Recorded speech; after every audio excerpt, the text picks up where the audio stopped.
à 21, il est écrit, et il leur dit cette parabole. Les terres d'un homme riche avaient beaucoup rapporté. Et il raisonnait en lui-même, disant, que ferai-je, car je n'ai pas de place pour serrer ma récolte. Voici, dit-il, ce que je ferai. J'abattrai mes greniers, j'en bâtirai de plus grands. J'y amasserai toute ma récolte et tous mes biens. Et je dirai à mon âme, tu as beaucoup de biens en réserve pour plusieurs années. Repose-toi, mange, bois et réjouis-toi. Mais Dieu lui dit, insensé, cette nuit même ton âme te sera demandée. Et ce que tu as préparé, pour qui cela sera-t-il? Il en est ainsi de celui qui amasse des trésors pour lui-même et qui n'est pas riche pour Dieu. Amen. Amen. Alors, nous sommes sur la parabole du riche insensé. On va regarder les paraboles comme on fait d'habitude sous 4 angles. La révélation. Ensuite, on va voir la connaissance. Ensuite, on va voir la doctrine. Et ensuite, on va voir la prophétie dans cette parabole. Comme toutes les paraboles, ces paraboles nous parlent. C'est pour chacun d'entre nous, en fait, que le Seigneur, en fait, vient, en fait, nous dire la réalité. Parce que ce que nous oublions souvent, c'est que nos vies sont déjà écrites. Ta vie est déjà écrite dans la Bible. Maintenant, c'est quand ça t'arrive et quel lien tu fais avec la parole. Parce que ça va arriver, comme le dit la parole. Et c'est pour ça que nous avons besoin de connaître la parole. Et vous savez, à chaque fois que nous consacrons du temps à Dieu, c'est une bénédiction. À chaque fois que tu prends du temps que tu vas consacrer au Seigneur, c'est une bénédiction parce que tu ne repars jamais comme tu es venu. Et c'est pour ça que l'ennemi empêche de consacrer du temps à Dieu. De telle façon que les bénédictions qui sont prévues pour toi, eh bien, tu ne vas pas les prendre. Ça, c'est la stratégie de l'ennemi. Parce que lui, derrière, veut récupérer ses bénédictions. C'est ce qu'on voit aussi dans le texte que nous venons de lire. Le temps que tu consacres à Dieu, quand tu pries avec tes enfants, quand tu lis ta Bible, quand tu pries avec les frères et sœurs, tu ne repars jamais comme tu es venu. Vous voyez, nous qui sommes des pères terrestres, quand l'enfant est obéissant, nous avons tendance à lui faire des cadeaux. Combien de fois plus le Seigneur? Et justement, l'ennemi ne veut pas en fait que nous récupérons les cadeaux qui nous sont destinés. D'où le fait qu'il nous empêche de consacrer du temps au Seigneur. La parabole du riche. Essayez de suivre, mais il y aura des moments un peu perturbants. N'hésitez pas à me faire signe si je dois reprendre une explication. La première partie, c'est sur la révélation. Sur la révélation, le riche est là, il dit en lui-même, dans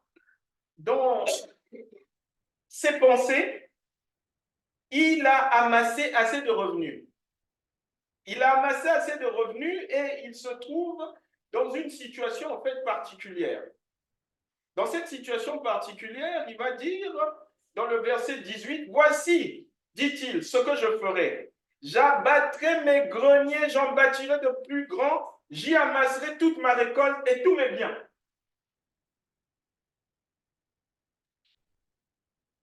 Le Seigneur va présenter cette parabole parce qu'en fait, vous savez, ici, on parle d'un riche, mais n'oubliez pas que Dieu est en train de parler, le Seigneur Jésus, qui est notre Dieu, est en train de parler à un auditoire qui est à la base juif. Donc, les Juifs savent que dit la loi par rapport aux biens, par rapport aux revenus qu'on a. Que doit-on faire des revenus qu'on a? Ils savent ce qui est écrit dans la loi. D'ailleurs, que dit la loi? Lévitique 27, verset 30. Il est dit ceci. Dans Lévitique 27, verset 30. Toute dîme de la terre, soit des récoltes de la terre, soit du fruit des arbres, appartient à l'Éternel et c'est une chose consacrée à l'Éternel. Ça veut dire quoi? Ça veut dire en fait que tout ce que nous récoltons, c'est une loi perpétuelle. Tout ce que nous récoltons, dans l'Ancien Testament, on parle de dîmes, on parle d'offrande. Dans la Nouvelle Alliance, on parle de libéralité. Mais tout ce que tu récoltes de tes mains appartient à l'Éternel. Remarquez le contraste. Le riche dit, j'ai amassé. Je vais faire des greniers plus grands pour mettre tout ce que j'ai amassé. La question qu'on se pose, c'est où est l'Éternel? Où est Dieu dans ce qu'il fait? Où est Dieu? J'ai amassé. Dieu n'a pas fait pour que j'amasse. Dieu n'a pas fait pour que mes affaires prospèrent. Et qu'est-ce que je fais? Je récolte et je vais faire des lieux plus grands pour mettre mes récoltes. Dieu n'apparaît pas. Dieu n'apparaît pas. Or, la révélation, c'est que nous ne devons pas oublier que tout ce que nous recevons de Dieu, nous sommes amenés à lui restituer ce que nous recevons. C'est la reconnaissance. C'est la loi de la semence.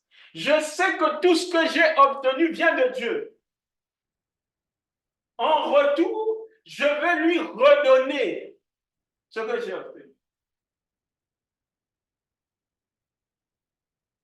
Une grand-mère disait à un petit garçon que prions parce que Dieu a donné à manger.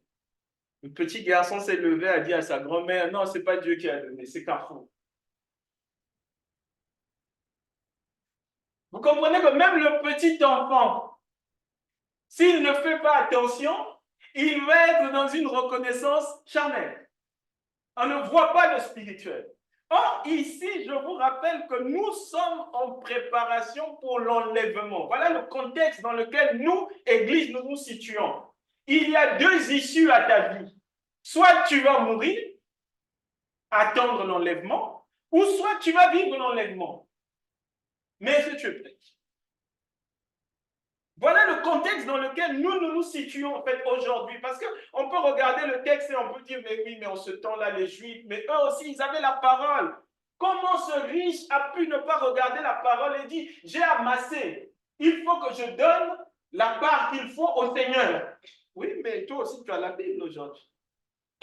Toi aussi, tu as la parole. Dieu te parle aujourd'hui. Médite la parole et prépare-toi aux deux issues. L'Éternel dit dans Malachie 4, apportez vos offrandes, apportez vos dîmes dans ma maison, et vous verrez si je ne vous bénis pas en retour. Vous voyez comment le Seigneur fait? C'est-à-dire, lui, il te donne. Tout ce qu'il veut voir, en fait, c'est est-ce que tu manifestes de la reconnaissance? Tu reviens lui donner ce qu'il te donne. Mais qu'est-ce qu'il fait en retour? Non, Dieu est bon. Vraiment, ayez à cœur que le Seigneur est bon. Qu'est-ce qu'il fait en retour quand toi, tu viens redonner dans sa maison les libéralités?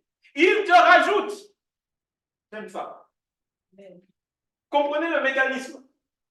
C'est-à-dire que celui qui ne bénit pas avec ses biens, mais ne sera pas béni en fructification. Non, ce n'est pas possible. Ce que Dieu t'a donné, tu dois revenir lui montrer ce qu'il t'a donné et il te bénit encore plus. Voilà ce qu'il a dit aux Juifs dans l'Ancienne Alliance. Voilà ce qu'il nous dit aujourd'hui. Du coup, à chacun d'entre nous de nous souvenir en fait de mais comment j'utilise mes biens? Parce que là, on voit le riche, on dit, ah, mais lui aussi, c'est abusé, il était riche. Comment il n'a pas pu, mais il avait assez d'argent, comment il n'a pas pu? Attention. Dieu a vu à son niveau. Mais Dieu te voit à ton niveau. Que fais-tu des revenus que Dieu t'a donnés? Le peu de revenus que Dieu t'a donné, le gros revenu que Dieu t'a donné. Et il y a des personnes qui sont amenées à entrer dans leur destinée. Vous savez, dans la Révélation, il fallait que Joseph pardonne à ses frères. Mais Dieu a utilisé ses frères pour qu'il entre dans sa destinée. Si ses frères ne l'avaient pas vendu, il ne serait pas en Égypte. Si Potiphar ne l'avait pas chassé, il ne serait pas en prison. Si Pharaon n'avait pas eu le rêve, on n'aurait jamais appelé Joseph pour venir interpréter. Toutes ces personnes sont intervenues dans la destinée de Joseph. C'est après avoir pardonné que Joseph leur a dit, mais c'était le plan de Dieu. Pour que vous ne mouriez pas de famine, il fallait que moi je vienne en Égypte. Il y a des gens qui vont te combattre. Ils vont combattre tes biens. Mais c'est pour te faire entrer dans ta destinée. Parce qu'il faut que tu entres dans ta destinée. Regardez Joseph d'Arimathée, un homme très riche parmi les Juifs. Lorsque le Seigneur Jésus, et pourtant, chez les Juifs, il y avait beaucoup de riches. D'ailleurs, vous remarquerez qu'aujourd'hui encore, dans le milieu juif, il y a beaucoup de gens qui ont beaucoup d'argent. C'est fait à dessein. Parce que le Seigneur veut voir comment ils appliquent la parole. Parce que dans toutes les positions que Dieu te met, il voit comment tu appliques sa parole. Sinon, tu vas dire, oh mais Seigneur, non, moi, je n'avais pas beaucoup de revenus. J'avais que le SMIC. Seigneur, je ne pouvais pas beaucoup donner. Non, non. Le Seigneur va doubler ton salaire. Il va te regarder. Là, maintenant, tu n'as plus que le SMIC. Que fais-tu de tes revenus? Est-ce que tu reviens donner à celui qui t'a donné? Joseph d'Arimathée, riche parmi les Juifs, était le seul riche en Israël qui s'est levé pour aller voir Pilate et dire, donnez-moi le corps de Jésus. Imaginez la stupeur de Pilate. Un homme riche comme ça vient vous voir. D'abord, il est reçu, entre parenthèses. Pilate, qui était gouverneur romain, le reçoit tout de suite parce qu'il est riche. Si c'était un pauvre, mais les soldats allaient le chasser, mais mon Dieu, on sort. Non, non. Pilate le reçoit. Pilate s'attend à ce qu'il règle une affaire importante, mais une affaire d'argent. Joseph d'Arimathée lui dit, le corps, je vais enterrer. C'est la stupéfaction pour Pilate. Comment un riche vient me voir? C'est pour enterrer quelqu'un ici. Mais quels sont ces riches? Le bien que Dieu lui a donné, sa reconnaissance, c'est qu'il utilise l'argent que Dieu lui a donné pour la gloire. C'est la révélation. Tout ce que tu recevras, n'oublie pas de dire à tes enfants que ça vient de Dieu. On est dans la période de Noël. Mes bien-aimés, arrêtez de dire aux enfants le Père Noël. Ceux qui regardent la vidéo, arrêtez. Dites que c'est Jésus qui donne. Arrêtez parce que l'enfant va penser que c'est vrai. Il va grandir avec ça. Parce que justement, il ne manifestera pas de reconnaissance à l'état d'adulte. Parce que ce que Dieu te donne, il faut que tu manifestes la reconnaissance. Et je veux dire à quelqu'un que c'est simple de s'enrichir. On est dans la révélation. C'est simple de s'enrichir. C'est simple. Tu manifestes de la reconnaissance à Dieu, Dieu va t'enrichir. Parce que la Bible dit, il est plus exigeant à ceux à qui il a donné plus. Vous voyez Joseph d'Arimathée, s'il n'avait pas acheté le tombeau du Christ, il aurait fini pauvre. C'est-à-dire, Dieu manifeste de l'exigence à celui à qui il a donné encore plus. Toi, il t'a donné encore plus, Dieu est encore plus exigeant avec toi. Dans tes biens matériels, mais c'est aussi le cas dans le spirituel. Si tu as beaucoup de dons, si le Seigneur t'a appelé à un ministère, Dieu va être très exigeant vis-à-vis de toi. Quelqu'un d'autre, il va être moins exigeant. Toi, tu vas être là. Je vous prends un exemple. Quelqu'un qui est ministre de Dieu, qui prie depuis des années pour avoir un enfant, Dieu ne lui donne pas. Quelqu'un qui vient prier un mois avec la communauté, tout de suite, tombe enceinte.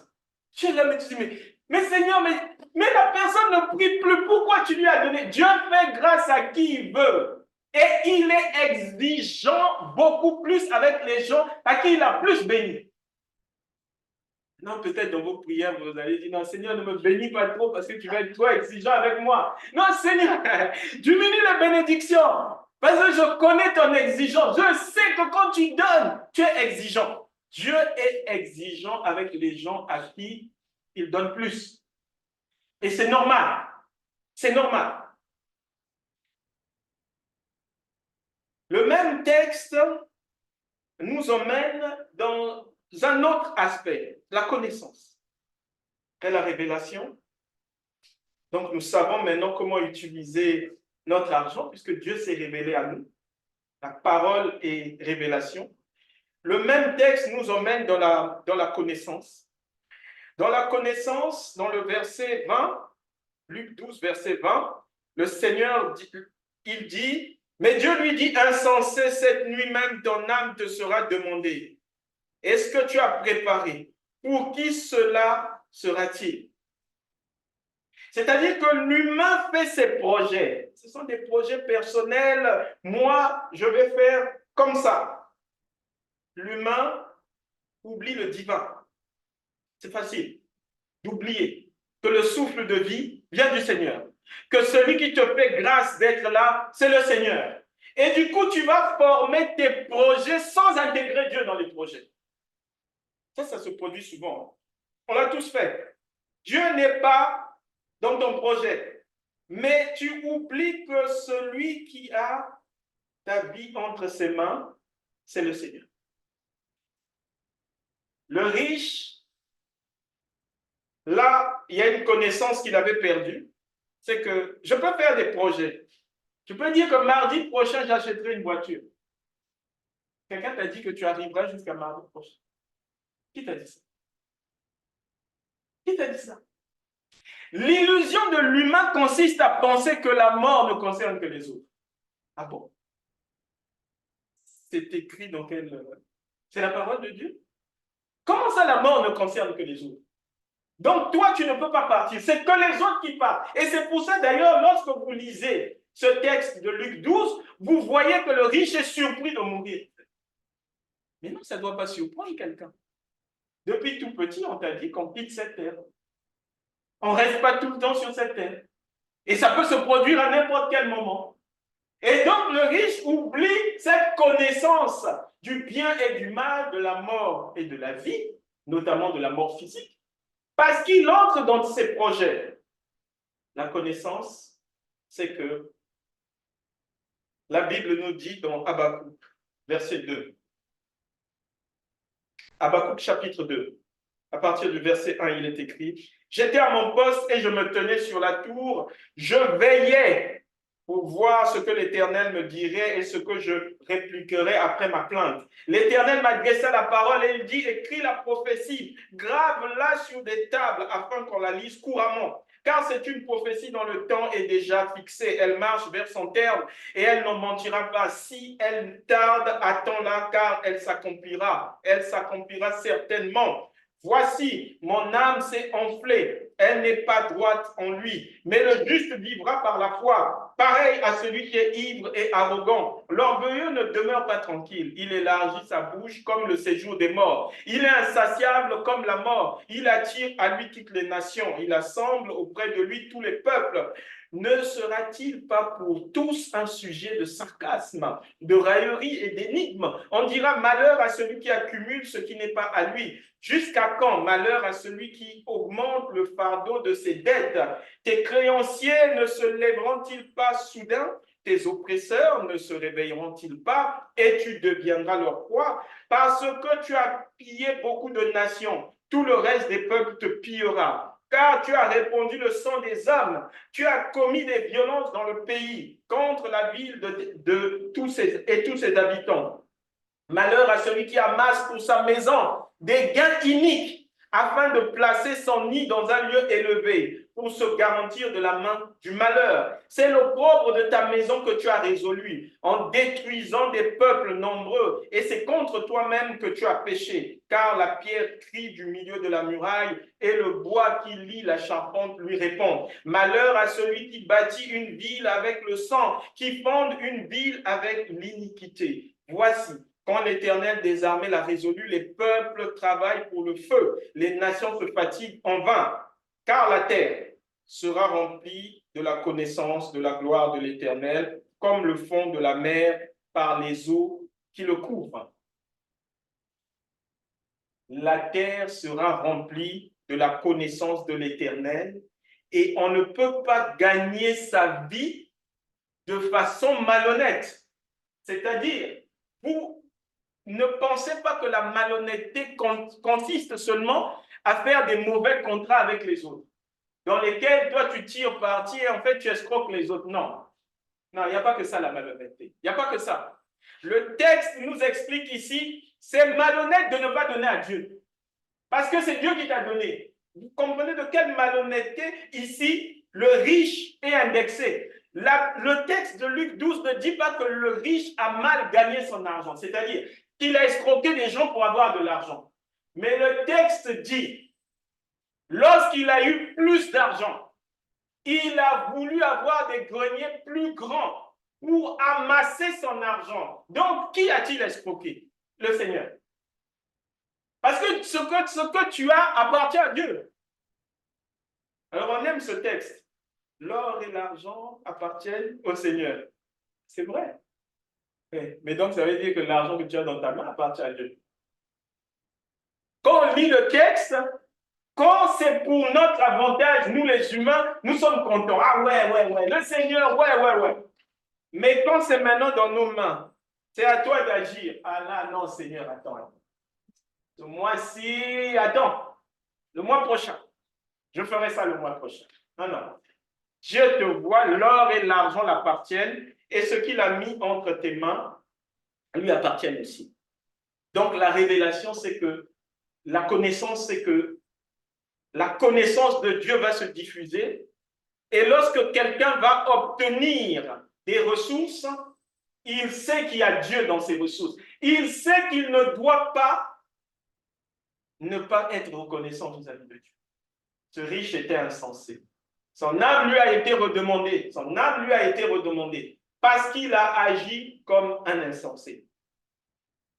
La troisième partie, c'est que, en fait, nous voyons dans Luc 12, 19, nous voyons quelque chose de particulier. Il dit, je dirai à mon âme, tu as beaucoup de biens en réserve pour plusieurs années, repose-toi, mange, bois et réjouis-toi. C'est une doctrine qu'il est en train de mettre ici.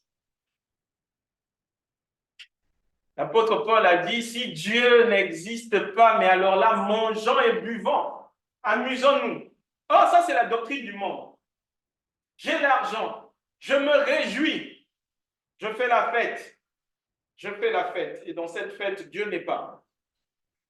Dieu n'apparaît pas. C'est l'une des doctrines du monde que l'ennemi a diffusée parce qu'aujourd'hui, vous voyez, si tu as l'argent déjà, il faut que tu apparaisses dans les réseaux sociaux. Quel est ce riche qui ne montre pas sa maison dans les réseaux sociaux? Il faut que tu montres ta dernière Mercedes dans les réseaux sociaux. Il faut que tu montres ta dernière Porsche dans les réseaux sociaux. Il faut que tu montres le lieu de tes vacances dans les réseaux sociaux. Cherchez l'erreur.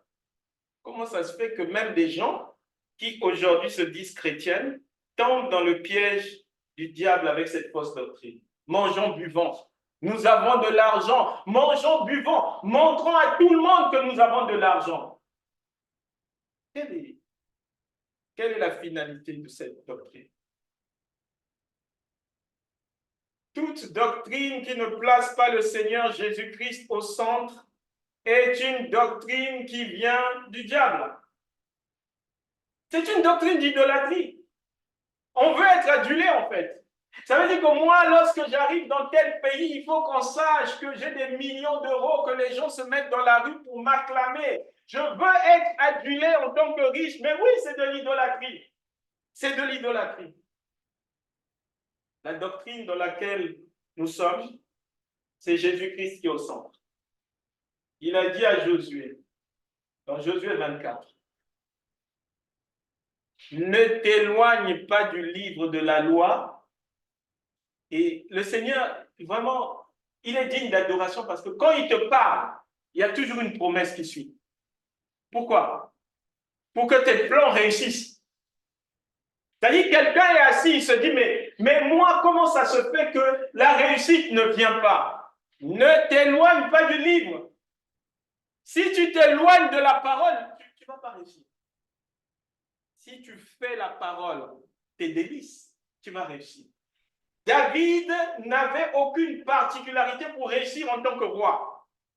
Je vous replace le contexte. David est le fils d'une servante.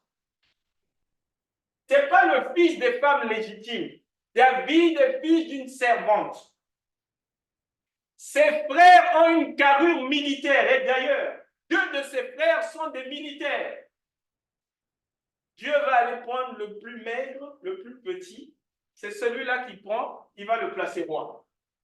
Quand on voit ça, on se dit, mais il ne va pas réussir. Quelle expérience il a? Comment va-t-il réussir? Qu'est-ce qui a fait que David réussisse? C'est la parole. Il ne s'est pas éloigné de ce que Dieu lui a dit. C'est la parole. Je vais dire à quelqu'un que si tu te poses des questions sur ta réussite, dans cette doctrine, revois la parole. Parce que Dieu va te montrer là où tu t'es éloigné de la parole. Parce qu'à chaque fois que tu t'éloignes de la parole, l'ennemi t'accuse. Comprenez bien le livre de Job. C'est une révélation, Job. Je viens à l'église, je prie, je lis ma Bible. Le diable m'observe. Il cherche. Que fait-il de mauvais? Que fait-il de mauvais? Dès qu'il voit que je fais quelque chose de mauvais, il va accuser. Voilà. Vous voyez? Il dit qu'il est chrétien. Regarde son comportement. Regarde ce qu'il est en train de dire. Tout de suite, il va t'accuser. Ça veut dire que lorsque l'ennemi t'accuse, tu t'es éloigné du livre, de la parole. Parce que la Bible nous dit que ce sont des paroles de vie. Dans la Bible, il y a des paroles de vie. La doctrine dans laquelle nous sommes, c'est une doctrine de grâce, où le Seigneur Jésus-Christ est au centre. C'est pour ça que Jean-Baptiste a dit, il faut que je diminue. Pourquoi? Pour que lui, il y a des gens qui ne veulent pas diminuer. Dieu te dit, tu dois diminuer. Non, moi je ne peux pas diminuer. Non, Dieu te dit, il faut que tu diminues. Pour que le Seigneur apparaisse en toi, tu dois diminuer. Tu es devenu millionnaire en euros, mais on ne sait pas que tu es millionnaire en euros. Diminue. On ne sait pas. Les gens viennent te voir, ils ne savent pas qu'ils ont affaire à un millionnaire. Ils ne savent pas. Diminue. Pour que Dieu soit élevé dans ta vie. Mais si tu montes, la place du Seigneur n'y est plus. C'est toi qu'on voit. Et que fait l'ennemi lorsque tu es visible? Il tire. Toutes ces personnes qui mettent souvent leurs photos dans les réseaux sociaux, posez-vous la question quelques années plus tard, qu'est-ce qu'ils deviennent? Il y en a beaucoup qui vivent des tragédies. Beaucoup qui se suicident. Parce que l'ennemi les a atteints. Psaume 62, au chef des chants, d'après Jéduthun, psaume de David. Oui, c'est en Dieu que mon âme se confie. De lui vient mon salut. Oui, c'est lui qui est mon rocher, mon salut, ma haute retraite. Je ne chancellerai guère.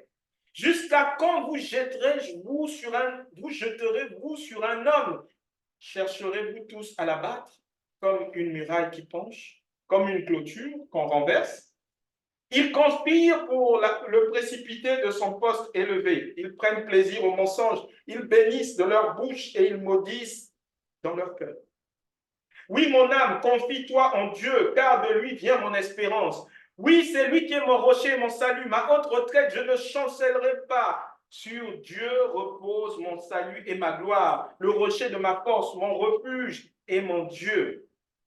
En tout temps, peuple, confiez-vous en Dieu.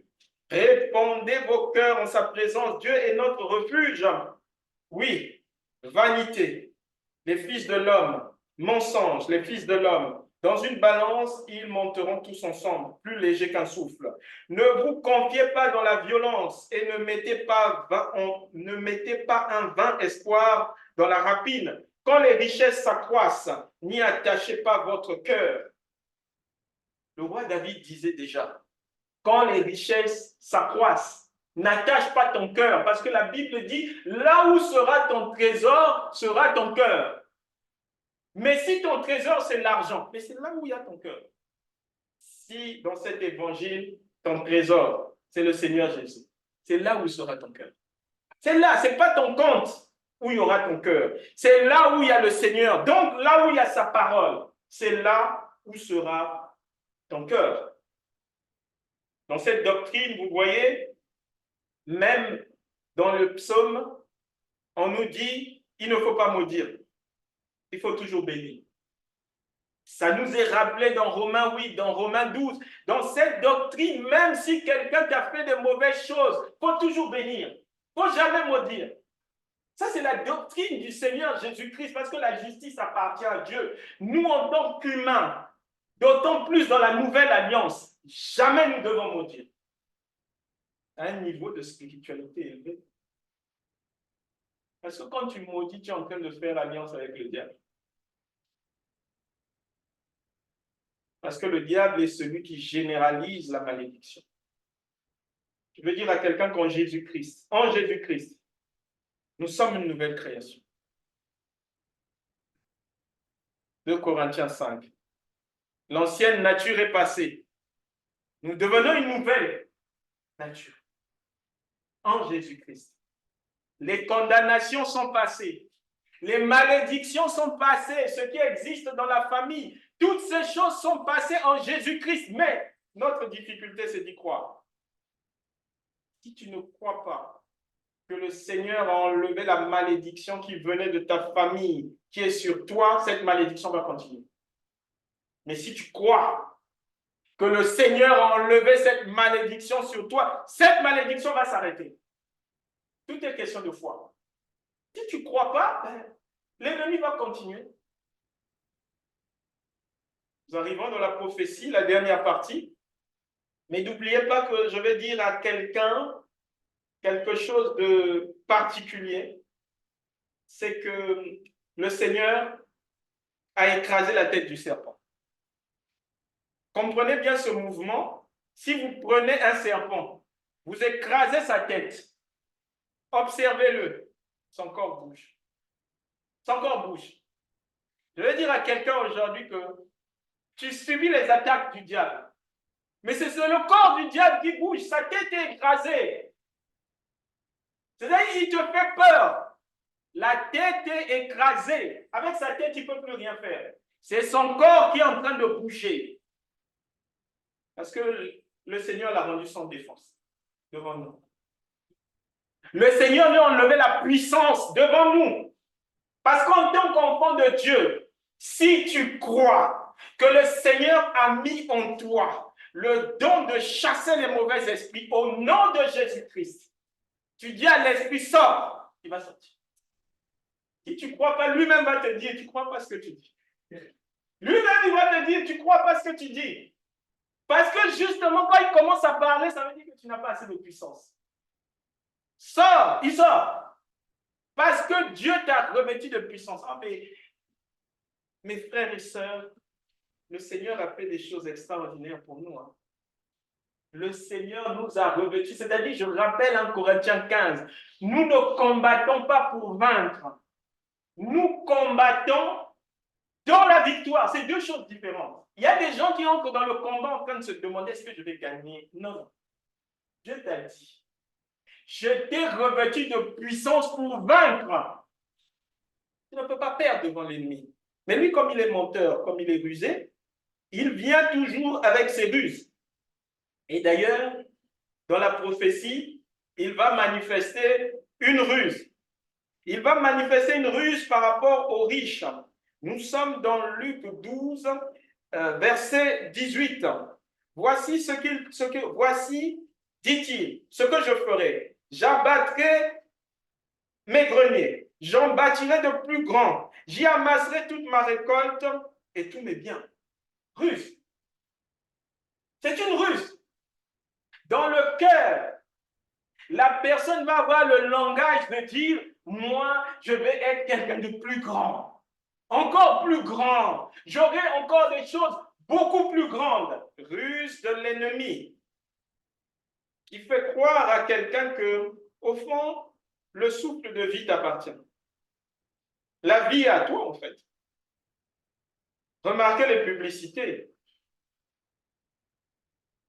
La vie vous est grande ouverte. C'est votre vie. Donnez du sens à votre vie. Ah bon, ta vie t'appartient? C'est nouveau. Tu n'as pas un créateur. Tu vas te lancer dans des projets pharaoniques. Pharaon a fait. Il a fait ses funérailles. Il a préparé ses funérailles avec des édifices énormes. On l'a enterré dedans, les gens sont venus voler. Il n'avait pas la prophétie, mais il a gardé de l'or pour d'autres. Il y a des gens qui sont enrichis grâce à Pharaon. Il voulait des funérailles magnifiques, mais oui, il a eu des funérailles, mais il a enrichi d'autres personnes. Et de l'autre côté, l'argent n'a pas de valeur. De l'autre côté, je ne peux pas aller dire, mais attendez, dans ce cimetière, il faut qu'il y ait de l'ordre. Moi, je suis millionnaire en euros. Je dois avoir le meilleur sépulcre. Non, les démons vont te dire, ici, c'est nous. Ici, tu es dans nos mains. Fini les blagues. C'était sur terre que tu faisais la bouche. Ici, tu es avec nous. C'est nous qui commandons. Tu vas voir ce que tu vas voir. Où sont tes milliards? Il n'y a plus rien. Le roi Salomon, Ecclésiaste 12.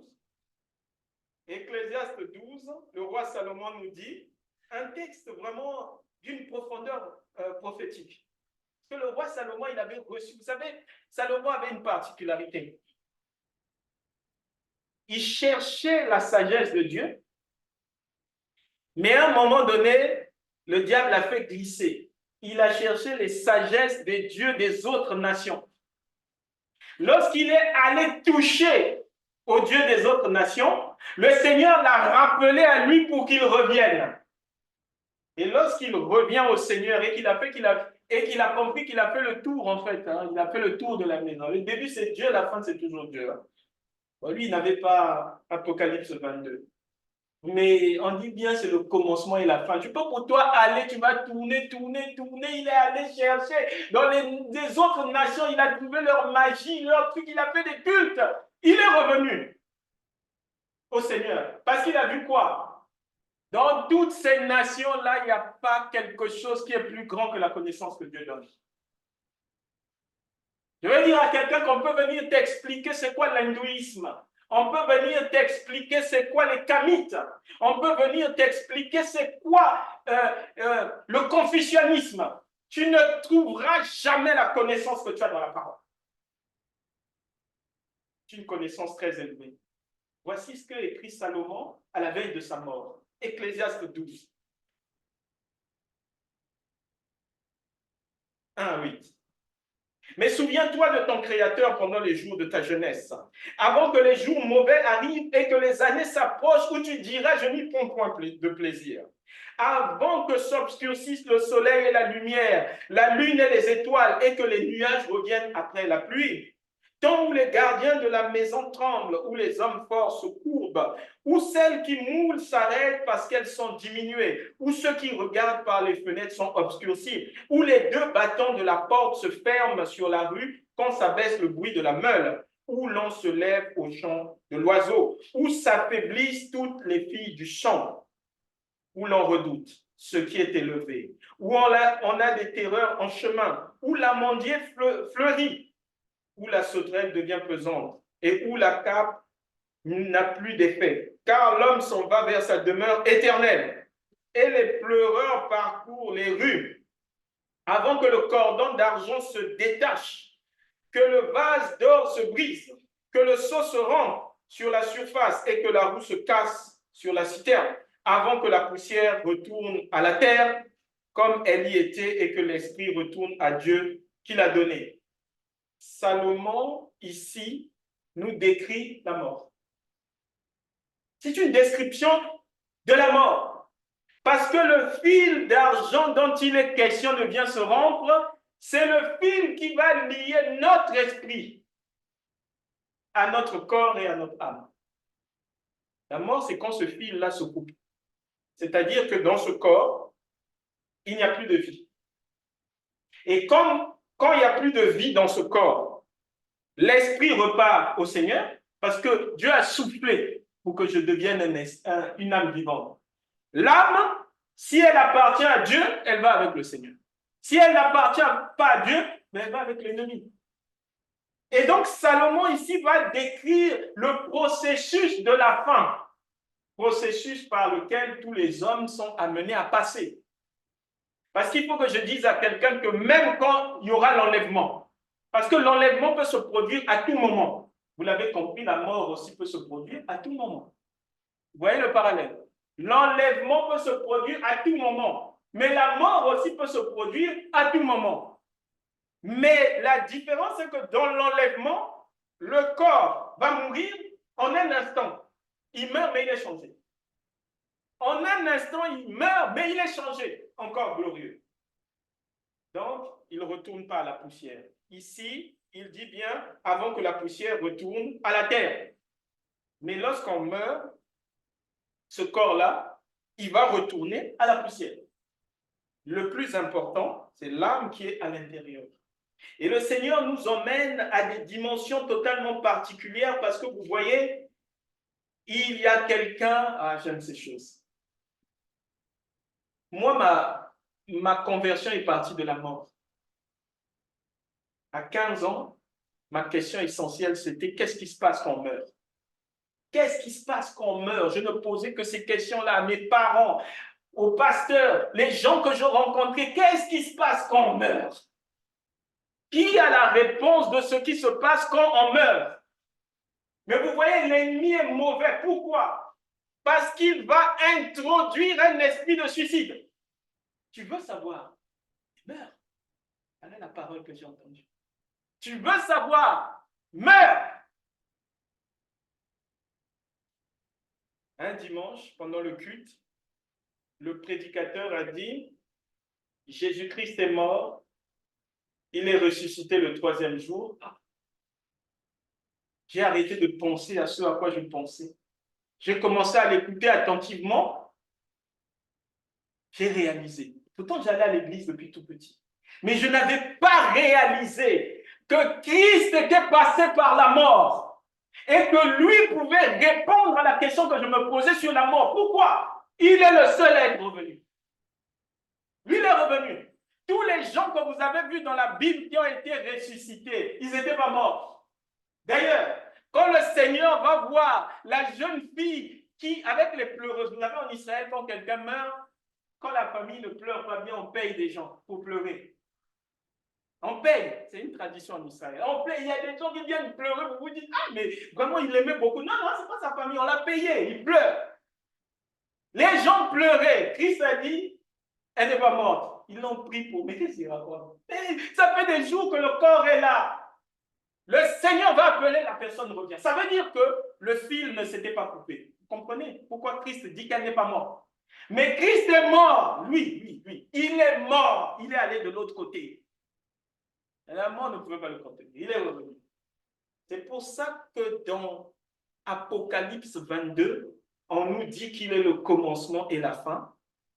Il est l'alpha et l'oméga. L'oméga, ça signifie quoi? Il est mort.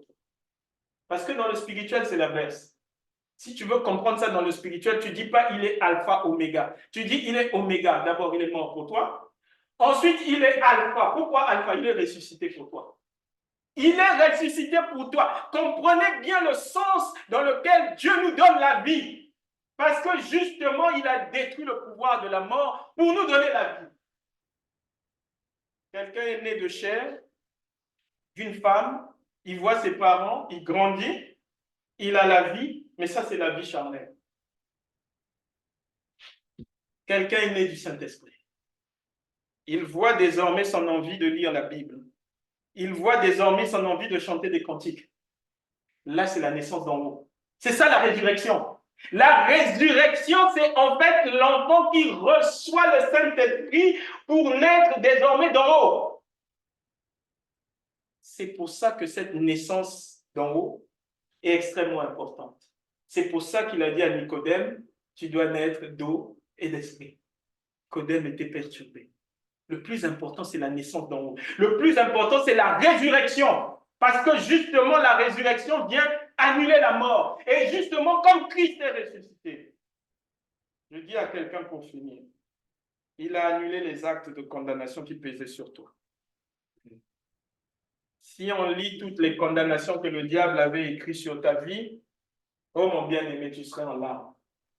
Depuis tout petit, même quand tu suçais le biberon, le diable, il fait du mal à ses parents. Depuis tout petit, tu as toute une liste, toute une liste. Mais le Seigneur est venu, il a annulé tout ça. Pourquoi? C'est lui qui a pris. C'est lui qui a pris. Que quelqu'un soit fortifié, Parce que l'Éternel est vivant. Donc Dieu est vivant. Ecclésiaste 12, versets 13 à 14, pour la fin. Écoutons la fin du discours. Ça, c'est la mort de Salomon.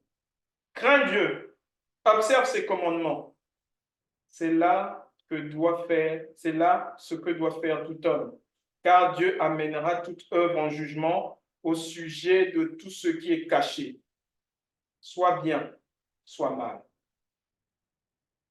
Que le Seigneur vous bénisse.